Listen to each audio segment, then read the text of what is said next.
Welcome to the Tukatalks show, where Tukatech founder Ram Sareen talks to fellow fashion industry experts about the trending topics of today, the history of the apparel business, and the paradigm shifts that will transform the industry for the future.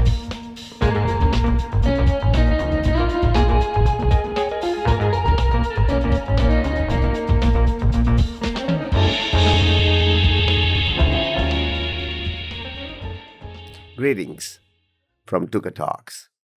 Let's get to the facts about this industry. And how do you get the facts? Well, I think the best way is to find somebody who gathers the facts, knows the facts, and has been living those facts for ages. I've known Alison A for at least 25, 30 years. Welcome to Tukatalks, Alison. Alison is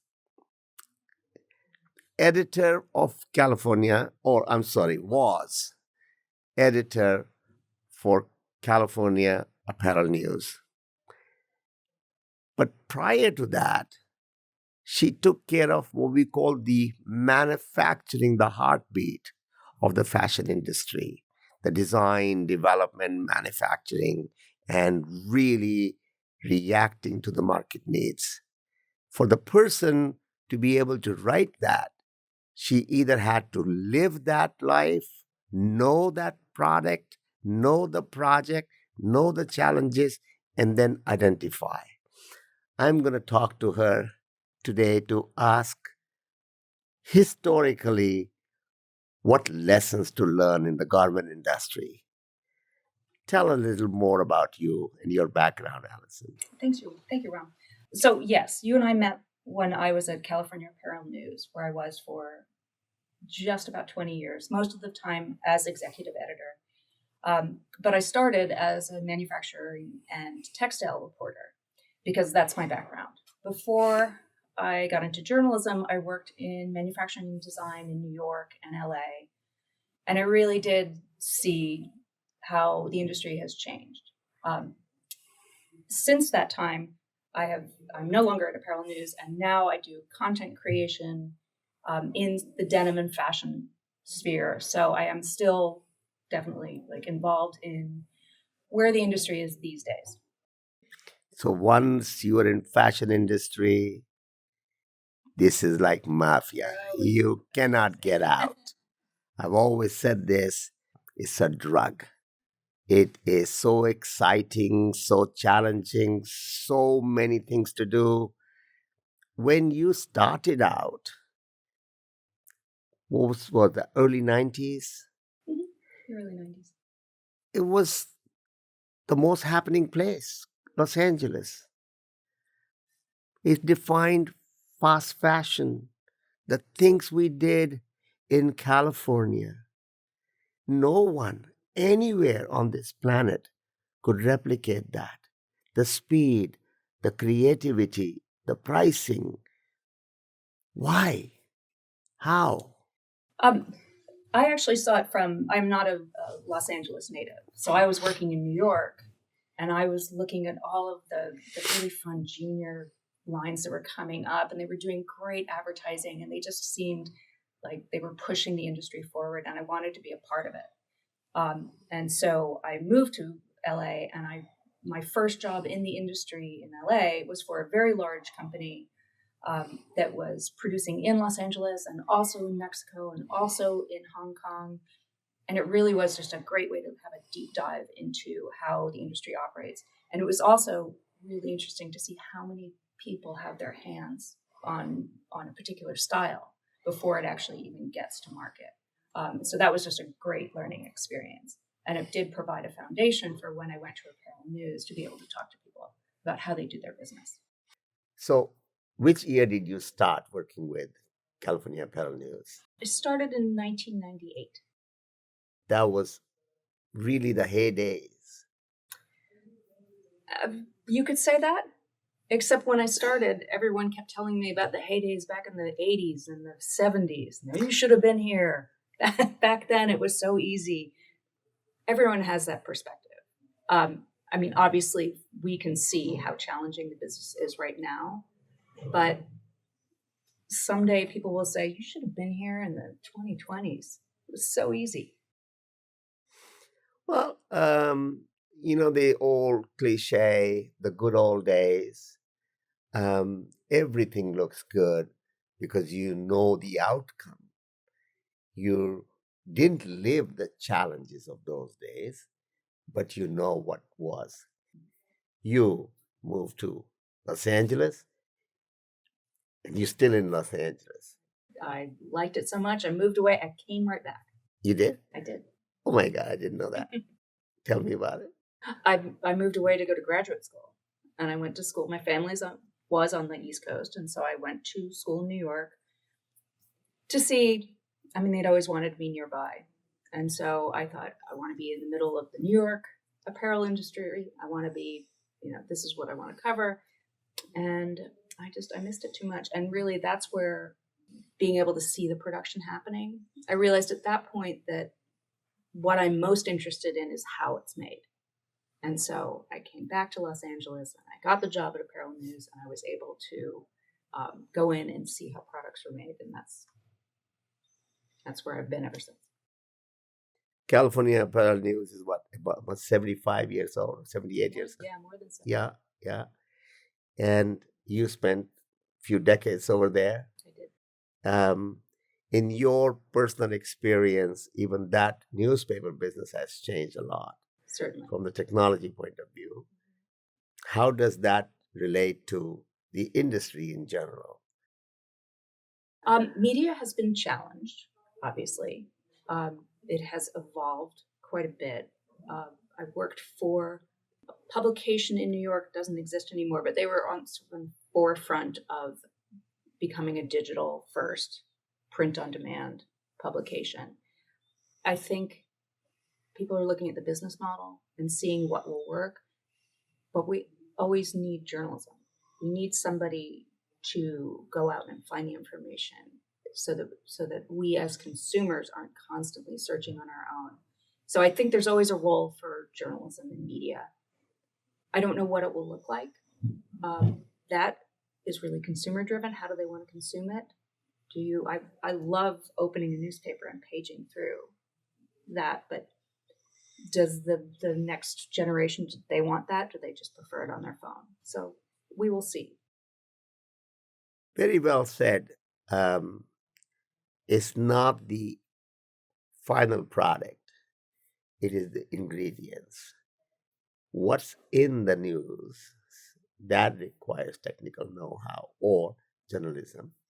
Same thing applies to all industries, whether it is clothing industry, whether you're selling digitally, you still have to make it. You should know how to make it. There are so many international so-called newspapers who are now available globally. So for me to look at what's going on in Bangladesh or China or Vietnam or so on, that was not covered by a local media or Women's Wear Daily or whatever the weekly daily newspapers were. Today I have access to almost the entire global information. Where are these people getting all the facts from? Or somebody's making up the stories? I hope not. I would hope that if you're gathering information from international sources, that they are doing their own reporting in their region and bringing it to you. And yes, absolutely, it's a fantastic advantage. We are no longer siloed. We're no longer limited to the media that we can find at a newsstand on our corner. So that is definitely an advantage for consumers. But I would hope that they're doing their due diligence, covering their industries the way we cover our industries here. Let me ask a very delicate question. Okay. You don't have to answer it. What makes the editor decide which story to put in if you have 4 stories and one of them is a paid advertiser? Well, the way we operated at Apparel News, we tried to keep those separate. It's really a balance. Is the advertiser doing something newsworthy? Is the advertiser of a certain scale? It's a delicate balance. And yes, you're absolutely right. There is pressure between sales and editorial for coverage. Fortunately, with digital media, you have unlimited space, so you can cover everyone. But in a print publication, it was an ongoing question about who to cover and how to cover. And it's really news judgment. Were they doing something important? Were they doing something interesting? No, I have the utmost respect for California Apparel News. Everyone that I worked with, um, they were impartial, covering what is really happening in California, but also what's happening globally. Okay, who impressed you most in the manufacturing sector? It's okay to talk about it because you're not working for California Apparel News. I think companies that try to show you a little bit about, show you some of the transparency of how production is made. I think they're interesting. That was something that Everlane has tried to do. I think they could go further. I think treating your customer, the end consumer, as sort of a partner in what you're doing is helpful because it gives them a vested interest in being part of your company. So I think transparency is key. I think that will come from a desire to be more sustainable. So obviously, if you're going to claim you're sustainable, you need to have transparency to prove it. So I think that will be something interesting going forward. What do you think were the biggest mistakes people made in the garment industry? I have been thinking about this in terms of the things that I saw during my time at Apparel News. I saw a lot of people who didn't know their customer, and so came up with a product that really didn't have an audience, and that we seem to have eliminated. Direct to consumer. I mean, even if you want to sell to a department store, your end goal is wholesale. Retailers want you to have some sort of direct to consumer, like vetting, prove that you have an audience. So I think that is really helpful. In the early days, I saw a lot of people who just made too much product. I was thinking there's one person, he's still in business today, he's had 1 million companies, and I went to go look at his line, and it's an interesting idea. It was somehow tied to the music industry, and he was showing me, he said, this is the women's line, and this is the men's line, and this is the outerwear, and these are the shoes, and here are the bags. And I was like, please start small. Start with a capsule and build it from there. Leave them wanting more. Show the retailers that you can come up with a viable concept, sell that, and start building on that. So that is one thing. And I also see a lot of people who are afraid to fail. And we have certainly seen enough people who've just reinvented themselves over and over and over again.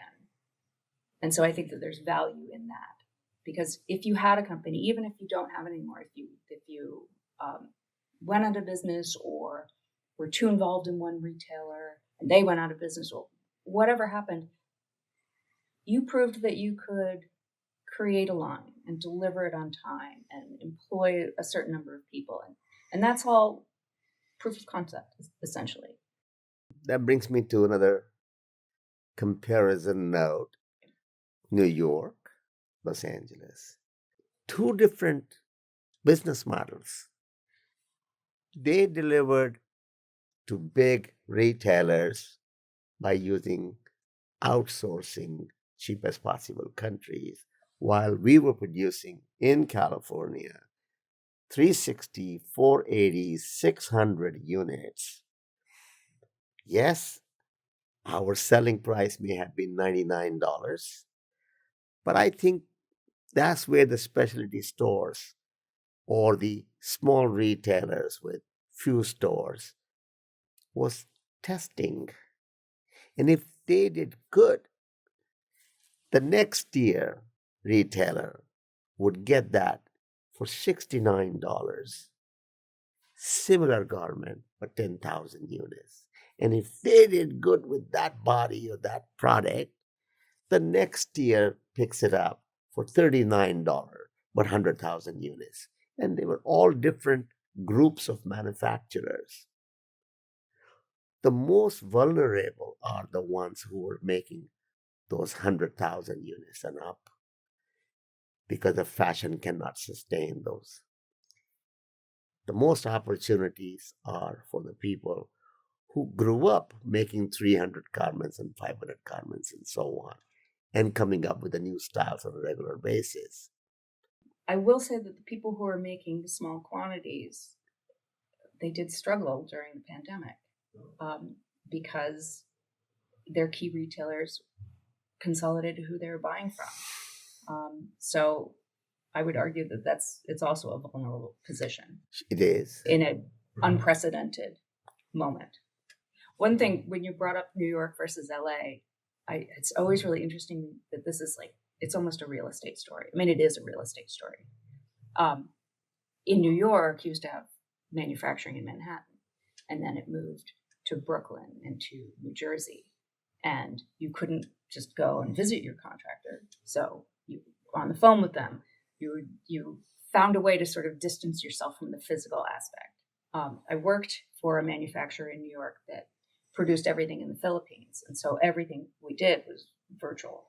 And then I moved to Los Angeles. And one of the things that I loved about working for Apparel News is when you would go and meet somebody and they'd tell you about their line and they'd say, let me show you how it's made. And they would take you into the back and there's the factory. But it gave us to me, an advantage that we were able to make changes on the fly. We weren't divorced from the production. And I found that people talked about their companies differently. In New York, when I would interview people, they would talk about the design and they would talk about the marketing. In LA, they would talk about how it was made and then the process. So that's how I sort of see the two. But these days, everybody can have the model where they're divorced from it. They're not actually in the factory.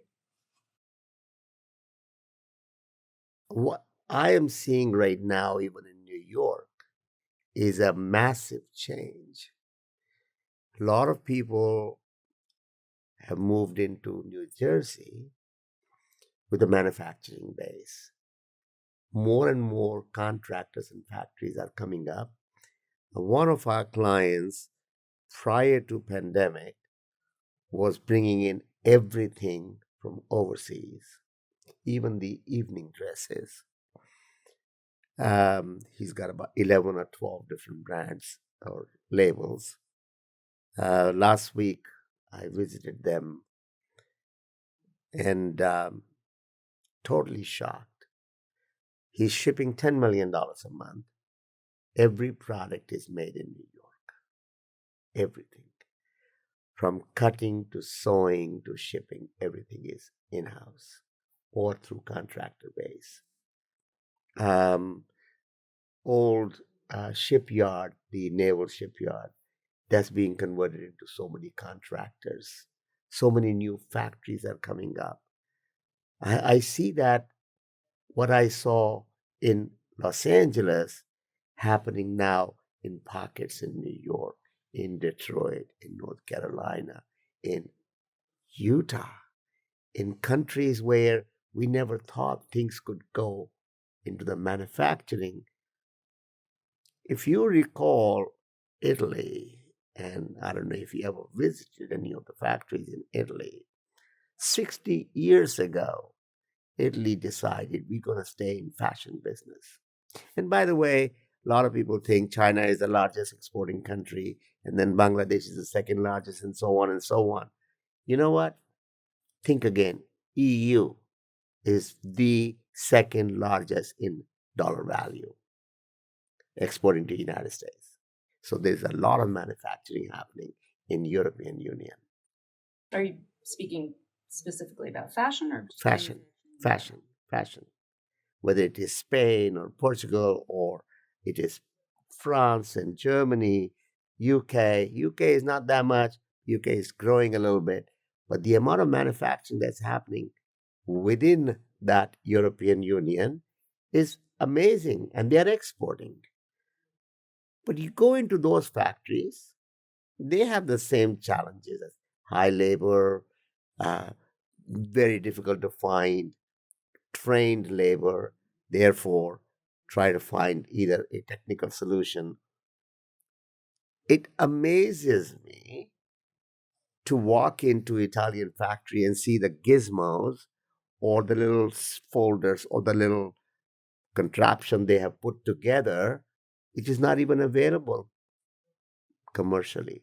It is their own creativity where they found if I did this, I can eliminate this person.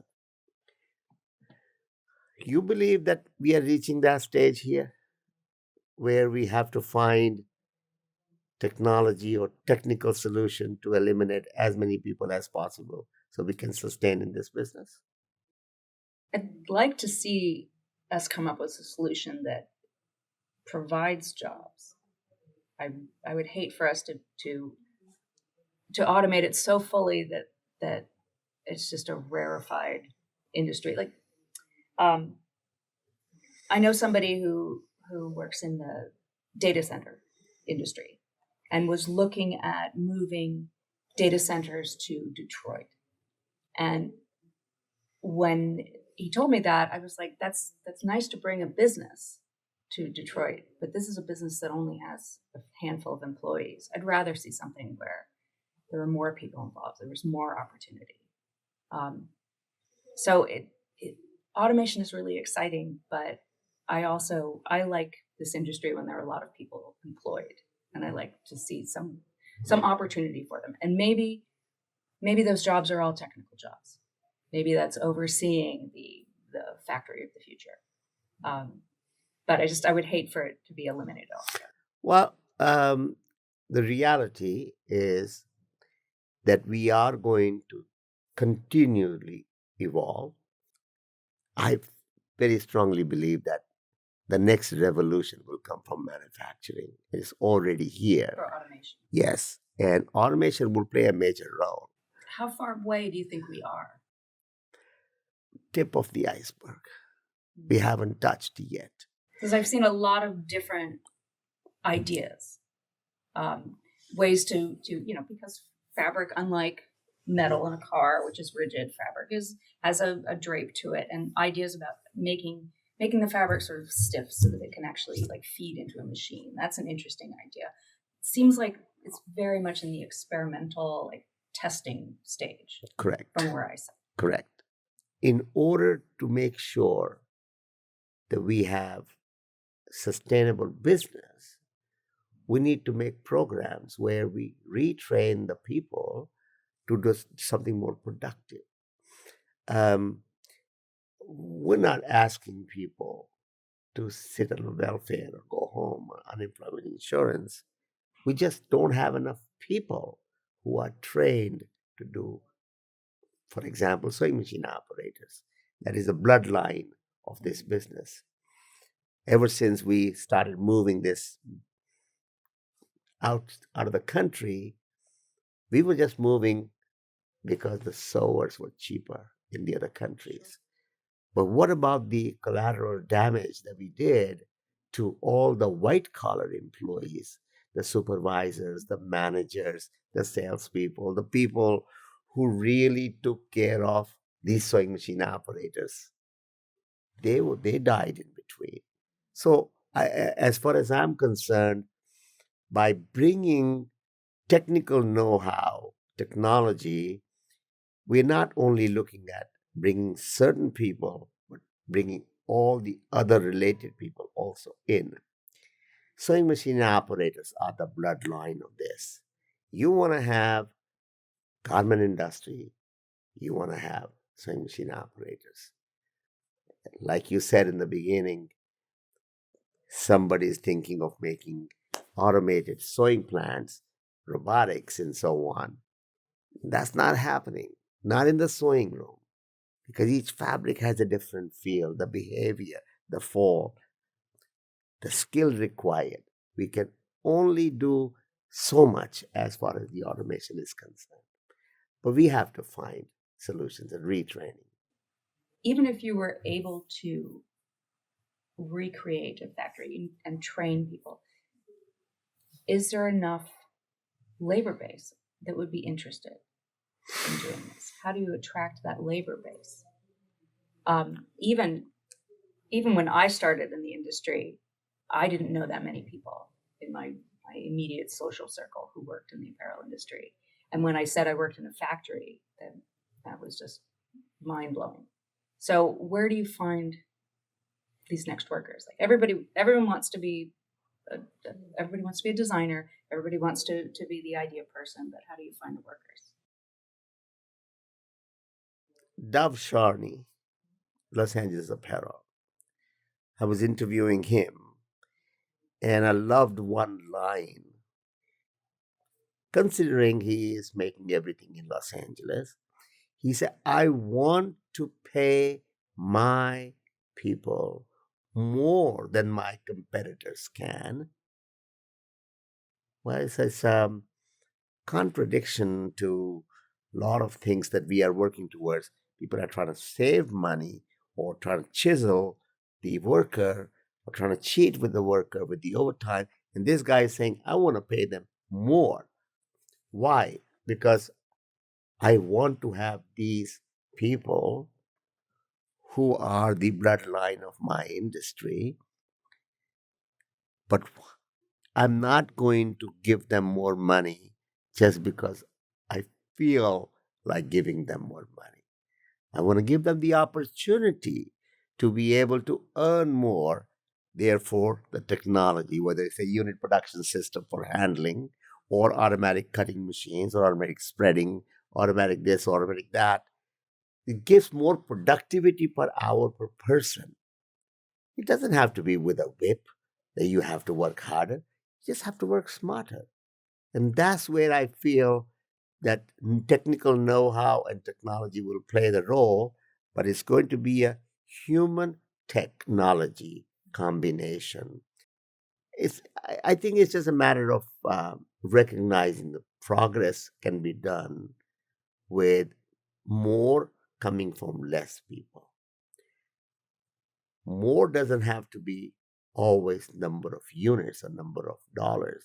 More can be number of styles, number of products, number of iterations.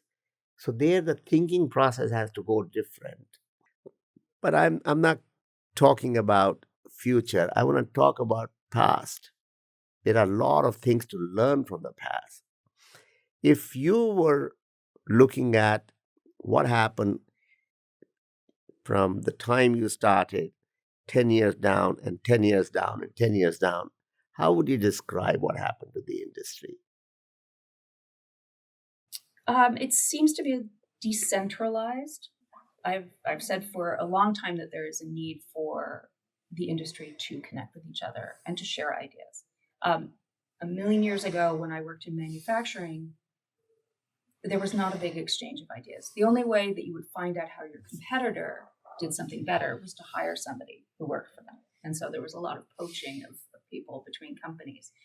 And even back then, I thought there needs to be a way to share information. But I think in other industries are much better about sharing information and being proud of their accomplishments and showing other people the way forward. I do like working with denim manufacturers because they do tend to share information.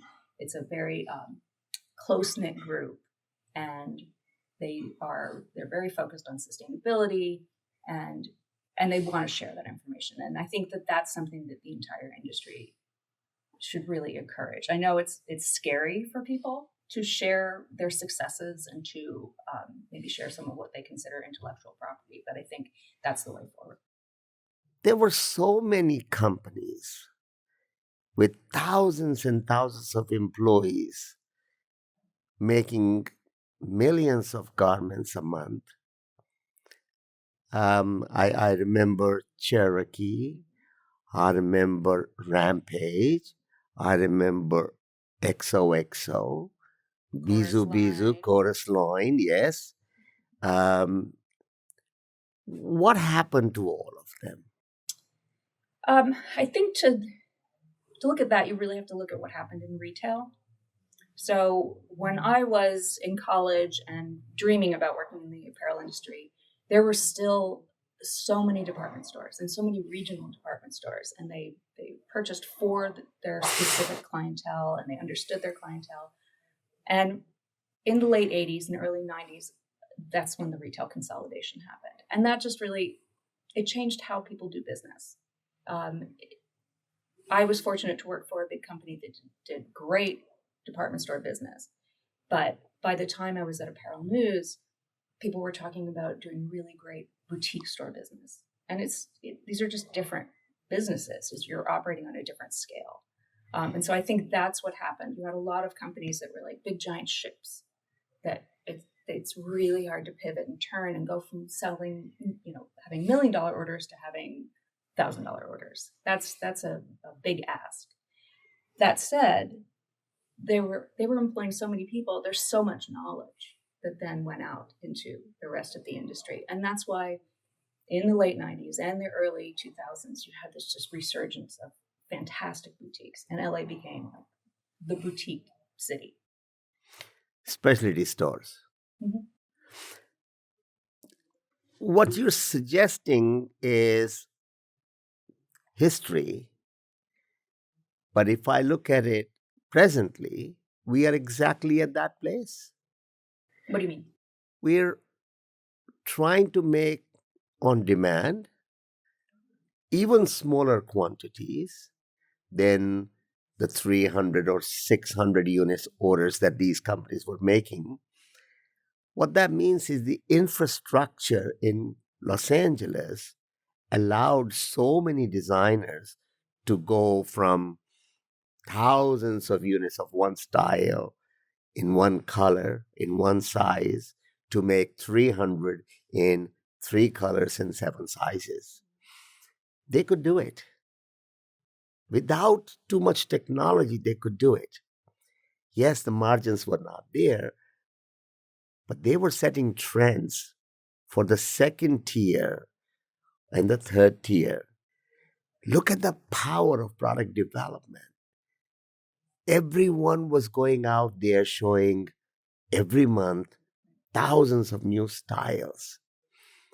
We are at that stage where we now produce thousands of those styles, which we sell, not throw away the old way of sampling.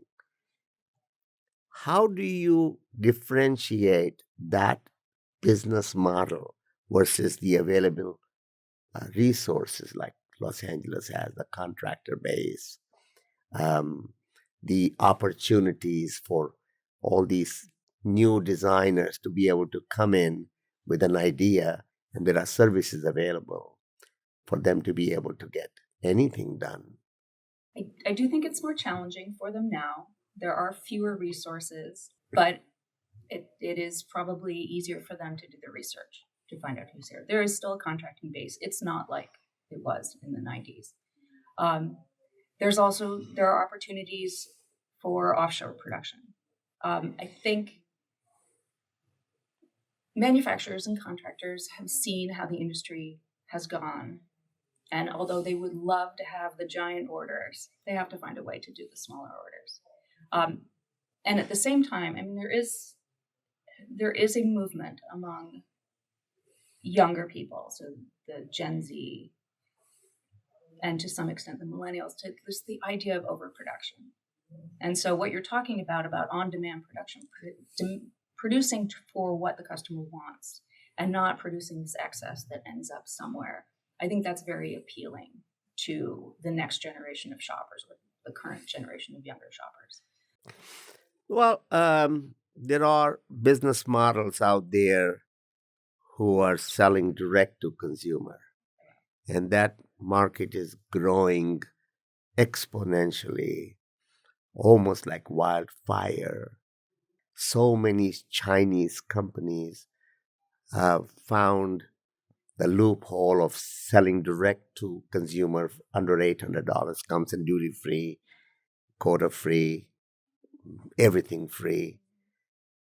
So is the elimination of all the noise in between the manufacturer in China and the buyer or the consumer, All those people were making money in between and not really adding value or giving value. Now these people are selling direct at a very affordable price and still making a lot of money. Why can't we do that here? Why can't we do that in USA, where we make it in USA for USA and then still make money? I think there's some price considerations to be had because labor costs are much higher in the US than they are in China. But if you're able to tweak the model so that the customer values the item and maybe thinks of it as an investment, and I think you do see that among certain consumers, I think there is an opportunity there. If we're talking about something that people consider disposable, I mean, if you look at the price of apparel, it has stayed pretty much flat in my lifetime, which is shocking. Everything else is more expensive. A car is more expensive. A house is more expensive, but apparel tends to be pretty flat. And that's because of how much we've squeezed that labor component. So I would love to see people buying less, buying better, buying LA designers. These are friends of mine. I would love for that to happen. But you really do have to have them value. They have to understand the value of what they're buying. And I think, what you were saying about Chinese companies being able to sell direct to consumer and eliminating that middleman, I think that there's something missing in there. There was somebody who was putting a critical eye on it to say, is this the right fit for an American consumer? Is it constructed in the right way that a consumer would want? Does it have the features that person wants? That's missing. So when you're buying direct from a company that hasn't done the research on you as a consumer, that's just the risk you're going to take. I have a different view on that. And I think the old saying, whatever you sow, so shall you reap. American manufacturers decided to outsource manufacturing and then outsource product development, then outsource labeling, outsource every possible thing that we could. When you send on a silver platter, this is the customer I sell to, this is the price which they will sell at, this is the price tag, this is their fit, this is their patterns, these are the size ranges that we give every part of our intellectual property to these people in the export zones. So this is nothing to do with the cheaper cost. I think that in a day of internet, and the know-how is going to be available. At least the information will be available over the internet. But I think we need to rise above all this and create our differentiators. So I think the opportunity is there for a lot of people to make it where they want to sell it. And second thing is make it with the least amount of labor or the cost. That means using automation. In your opinion, where do you see the industry should have changed to sustain here? I think that there are people who are looking at parts of the supply chain that most people overlook unless they're deeply involved in the industry. And sampling, the cost of sampling and the waste of sampling is one thing. Obviously, overproduction is another. And I think that's interesting. It's like, where can I eliminate the waste in the supply chain? There's some of that going on in terms of production and manufacturing and textiles, where you look for ways that you can eliminate any waste. Like think about Tencel and their circular closed loop production, where they don't create any additional waste, or if they do, they find a way to use it. I think there's ways to look at the manufacturing supply chain in the same way. What are people not looking at where you can just take that additional cost and waste, either or you could call it, out of the production? It's a good way to like a challenge for people to look at. Yeah, you're right. You're right. If you stay focused on product development, which is the oxygen room, without that, we have nothing to sell, nothing to show. I very strongly believe that rather than trying to find a sustainable solution, we copped out by saying, let's outsource it. This industry is horrible because there are very few innovators, but there are a lot of copycats. They are doing it. Even the largest retailers would not make a change because they want to know which other retailer is doing it. Innovation comes from new ideas, and that's where the new breed is coming out. They're doing an amazing job. Where do you feel these entrepreneurs should get hands-on experience? Should they work for somebody? How? I've always thought it was a good idea to go work for somebody. It might not be how you would set up your industry, your company, or even the kinds of project that you personally would make. But I think just going and seeing how someone else did it. One of my friends always refers to it as making your mistakes on someone else's dime. But really, it's see a working, thriving business. And then from that, take what you think are valuable lessons and go out on your own. I agree with you that it's important to learn from the past and to learn what works, what doesn't work. But the way it was done in the past is not necessarily how it will be done in the future. But you need to know the foundation. You need to know why it was done this way and what changed. And with your example of local manufacturing, like what was manufacturing like in the 90s? Well, there were a ton of independent cutting services and independent contractors, and you could walk up and down buildings on Broadway and find a cutting service. Now you don't have that option. So, but you do understand that it's a networking. You need a contractor. You need to have a relationship with the contractor. Does that contractor make what you want? Does that contractor, are they able to deliver on time? Are they more focused on large companies? Are they able to handle small companies? All of this is information that you could learn from someone who's been in the industry for a long time, and take that and apply it to your own business.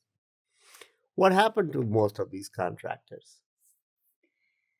A lot of them just stopped operating. A lot of business moved to Mexico, and from Mexico, it moved to the Caribbean, or it moved overseas. That is really interesting, and it's very different from dealing with a designer who has, a small business and limited resources. Big companies are able to really look at the global map and move things much more easily than you could imagine. And I think right now, they're looking for the next manufacturing center. Do you think it's still going to be a manufacturing center?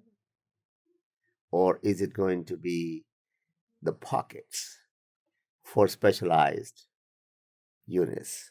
I would hope that it is diversified, because in the early days of the pandemic, when certain countries were shut down, the product was trapped. And I think at that point they realized, just like a designer who only sells to one store, it's very risky. If something happens to that store, you need a diversified customer base, and a manufacturer needs diversified production in order to be able to pivot. I heard a lot of stories from people talking about where to pivot, how to get my merchandise out, how to take the merchandise I already have and move that. That was the kind of conversations we were having early pandemic. What message would you like to give it to the people who are watching this? I want to go back to the idea of networking. I think that networking is really important. Go out and meet people, exchange ideas, share your challenges, because you might meet somebody who has a solution for you.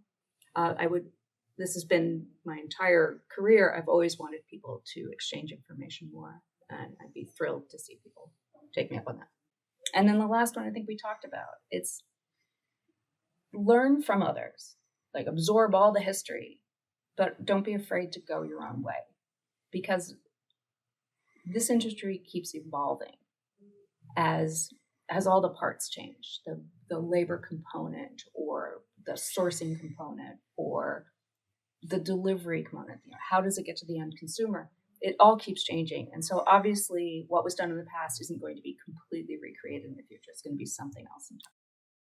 So don't be afraid to share your secret. Mm-hmm. Sometimes people think I found the best possible solution, and that may be the one which will take you down. But if you are sharing and the other person sees it from another angle, can stop you from disaster. That's true. Tukatalks is literally that focus, where we want to make sure that people listen to people like you and stop making the mistakes. Mistakes are very expensive. I call them experience. That's why we bring experienced people. Thank you. Well, thank you for having me. It's been a pleasure.